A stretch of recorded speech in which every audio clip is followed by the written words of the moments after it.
Hello दोस्तों, आप सभी को हमारे प्रभु यीशु मसीह के नाम में जय मसीह की स्वागत करते हैं आज फिर से एक और नए वीडियो में। दोस्तों, गर्भपात एक इतना भयानक पाप है, इतना बड़ा पाप है जो कि परमेश्वर इसे क्षमा नहीं करता है। आज हम इस वीडियो में जानेंगे कि क्या एक मसीही व्यक्ति को गर्भपात करवाना चाहिए कि नहीं करवाना चाहिए। एक मसीही व्यक्ति को ही नहीं, दुनिया में जितने भी स्त्रियां हैं उन सबको गर्भपात करवाना चाहिए कि नहीं करवाना चाहिए।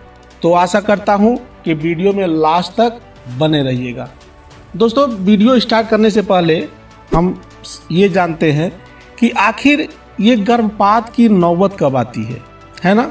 जब एक लड़का एक लड़की के करीब आता है, दोनों दोस्त बनते हैं, आपस में मिलते हैं जुलते हैं, फिर उनका जो है नज़दीकियाँ कुछ ज़्यादा ही बढ़ जाता है।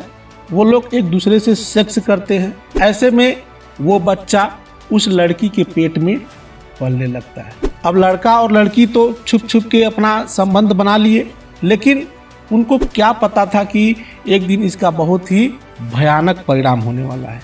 अब जब लड़की गर्भवती हो जाती है तो वो सोचती है कि मैं समाज में अपना मुंह कैसे दिखाऊंगी, लोग क्या कहेंगे।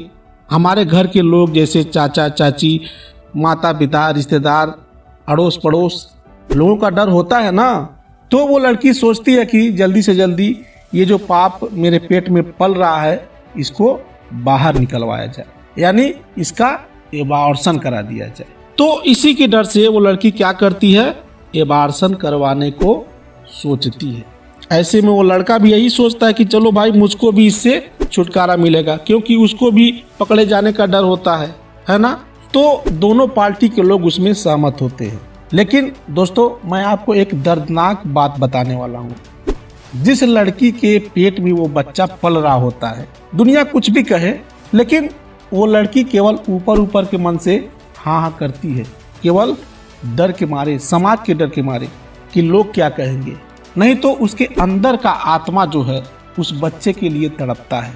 वो नहीं चाहती है कि ये जो बच्चा जिसका कोई कसूर नहीं है, इसको उस माँ के पेट से अलग किया जाए।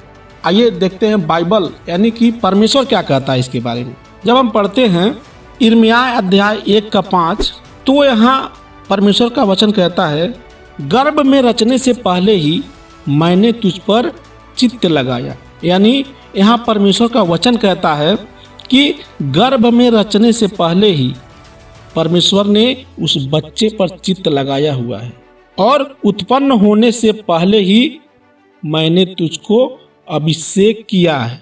परमेश्वर किसका अभिषेक करता है? जिसको अपना बना लेता है। परमेश्वर ने हमें बहुत रच रच के बनाया है मेरे प्रियो।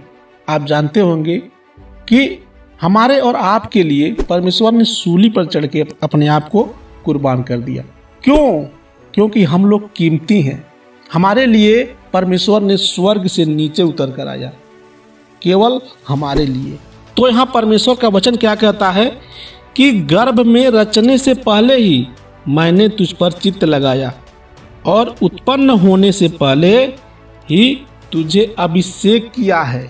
क्या किया है? अभिषेक किया। अभिषेक किसका होता है? जो परमेश्वर की नज़र में बड़ा होता है। परमेश्वर ने जिसको चुन लेता है उसका अभिषेक करता है ना। यहाँ जब हम मत्ती अध्याय 5:21 पढ़ते हैं, तो यहाँ प्रभु यीशु मसीह कहते हैं, तुम सुन चुके हो कि पूर्व काल के लोगों से कहा गया था कि हत्या न करना, और जो कोई हत्या करेगा वह कचहरी में दंड के योग्य होगा, है ना। उसका न्याय किया जाएगा। कहाँ न्याय किया जाएगा? परमेश्वर के सिंहासन के सामने। इस दुनिया में ऐसा नहीं है कि कोई मरेगा नहीं, सबको मरना है भाई।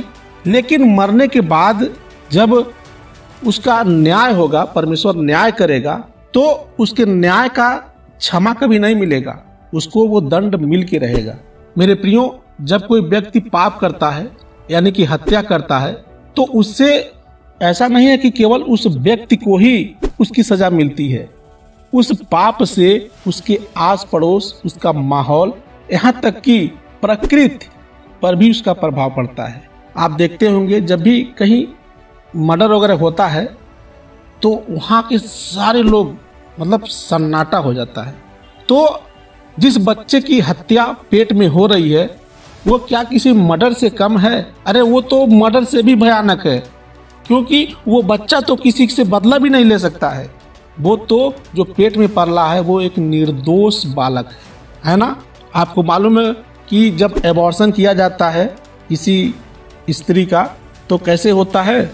डॉक्टर पहले उस बच्चे के सर को तोड़ देता है, फिर उसका हाथ काट के निकाल देता है, फिर उसका जो है शरीर काट के निकालता है, उसका पैर काट के निकालता है। इस तरीके से अलग अलग करके उस बच्चे को तड़पा कर वो अंदर से यानी यूटरस से बाहर निकालता है।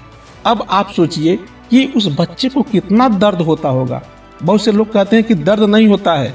अरे भैया, अगर उसके जगह आप होते तो आप कैसा महसूस करते? आज के डॉक्टर तो खुद हत्यारा बन चुके हैं। आइए अगला वचन पढ़ते हैं। हम जब बाइबल में निर्गमन अध्याय 23 के 7 में पढ़ते हैं तो यहाँ परमेश्वर का वचन क्या कहता है कि तू किसी निर्दोष को मत मारना, लेकिन लोग जानबूझकर भी अनजान हो जाते हैं। उत्पत्ति अध्याय 1 के 26 में क्या लिखा हुआ है कि परमेश्वर ने जैसे हमें अपनी समानता में बनाया है, अपने स्वरूप में बनाया है, वैसे ही उस बच्चे को भी बनाया है। फिर उत्पत्ति अध्याय 9 के 6 कहता है कि जो कोई मनुष्य का लहू बहाएगा उसका लहू मनुष्य ही से बहाया जाएगा, क्योंकि परमेश्वर ने मनुष्य को अपने ही स्वरूप के अनुसार बनाया है। परमेश्वर ने हमें कैसे बनाया है? अपने स्वरूप के अनुसार बनाया है ना। निर्गमन अध्याय 21 के 22 में क्या लिखा हुआ है? आइए इस वचन को पढ़ते हैं। यदि मनुष्य आपस में मारपीट करके किसी गर्भवती स्त्री को ऐसी चोट पहुंचाए कि उसका गर्भ गिर जाए परंतु और कुछ हानि न हो, तो मारने वाले से उतना दंड लिया जाए जितना उस स्त्री का पति पंच की सम्मति से ठहराए। यानी यदि लड़ाई झगड़े में किसी स्त्री, गर्भवती स्त्री को चोट लग जाता है और उसका गर्भ नुकसान हो जाता है तो उस पुरुष से उतना भी दंड लिया जाएगा जितना कि उस स्त्री का नुकसान हुआ है। अगर वो व्यक्ति जीवन भर उस स्त्री का गुलामी करता रहे, जीवन भर उस स्त्री के घर झाड़ू लगाए, उसका नौकर बन के काम करे, तो भी उस स्त्री का कभी बदला नहीं चुका सकता है, क्योंकि एक माँ और एक बच्चे का जो रिश्ता होता है वो अनमोल होता है। माँ जीवन भर दूसरे का झाड़ू पोछा करके अपने बच्चे को पाल ले जाएगी। वो नहीं चाहेगी कि मेरा बेटा कभी किसी संकट में या कभी किसी आफत में पड़े, है ना।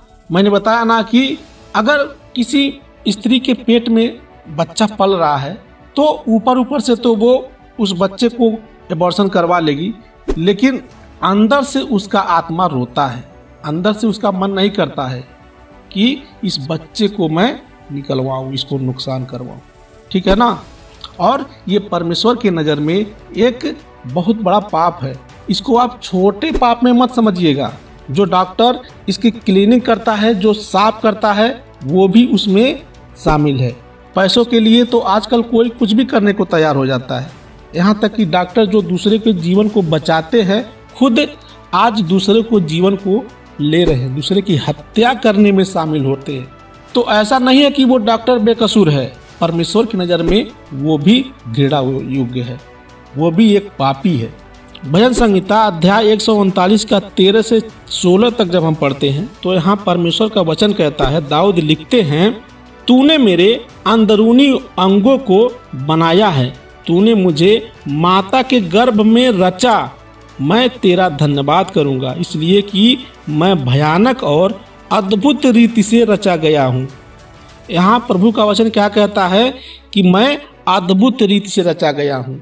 मेरे प्रियो, एक बच्चा जो माँ के पेट में पल रहा है उसको जीवन देने वाला कौन है? परमेश्वर है। एक इंसान का उस पर कोई अधिकार नहीं होता है। परमेश्वर यदि उसको जीवन नहीं देता, उसके अंदर सांसें नहीं देता, तो इंसान के पास कोई ऐसी ताकत नहीं है जो उसको जीवित कर दे।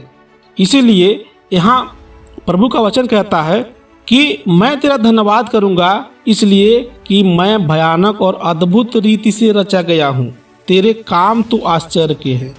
यानी एक बच्चा जो है अपनी माँ के पेट में अद्भुत रीति से रचा जाता है। आगे पढ़ते हैं, तेरे काम तो आश्चर्य के हैं और मैं इसे भली भांति जानता हूँ। जब मैं गुप्त में बनाया जाता और पृथ्वी के नीचे स्थानों में रचा जाता था, तब मेरी देह तुझसे छिपी न थी। तेरी आँखों ने मेरे बेडौल तत्व को देखा और मेरे सब अंग जो दिन दिन बनते जाते थे, वे रचे जाने से पहले तेरी पुस्तक में लिखे हुए थे। एक चित्र मैं आपको दिखाना चाहता हूँ। ये जो चित्र आप देख रहे हैं, ये कनान देश का चित्र है। आज के 400 साल पहले उस देश का एक ऐसा रिवाज था कि जब भी कोई बच्चा पैदा होता था, इस मूर्ति के सामने, ये जो आप देख रहे हैं कि ये मूर्ति जो है हाथ पसारे हुए बैठा है और नीचे से जो है आग जल रहा है। इस बच्चे को इसके हाथ पर रखा जाता है और नीचे से जितना ही उसके हाथ पर आंच लगता है और बच्चा जितना ही रोता है, उतना ही ये लोग शोर करते हैं, हल्ला मचाते हैं। और धीरे धीरे जब बच्चे की आवाज़ बंद हो जाती है, यानी कि जब वो बच्चा मर जाता है, तो सब लोग शांत हो जाते हैं। तो इस देश का ये रिवाज है। आज के 400 साल पहले की ये कहानी है। तो मैं आपसे पूछना चाहता हूँ कि आखिर ये अधिकार किसने दिया इन लोगों को कि दूसरे के जान को ले लेना, उनकी हत्या कर देना या फिर उनका बलि चढ़ा देना? इससे बड़ा पाप और क्या हो सकता है? परमेश्वर की नज़र में ये सारे घृणित हैं।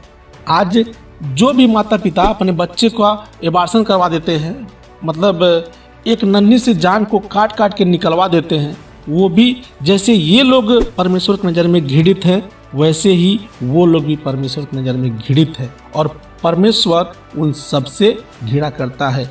परमेश्वर के न्याय आसन के सामने से ये लोग कभी बच नहीं पाएंगे। तो दोस्तों, आशा करता हूँ कि इस वीडियो को देखने के बाद आप कभी भी ऐसा पाप नहीं करेंगे जो परमेश्वर की नज़र में घृणा योग्य है। आप कभी एबार्शन करवाना क्या, एबार्शन के बारे में कभी सोचेंगे भी नहीं। मिलते हैं फिर अगले वीडियो में। तब तक के लिए आप सभी को जय मसीह की।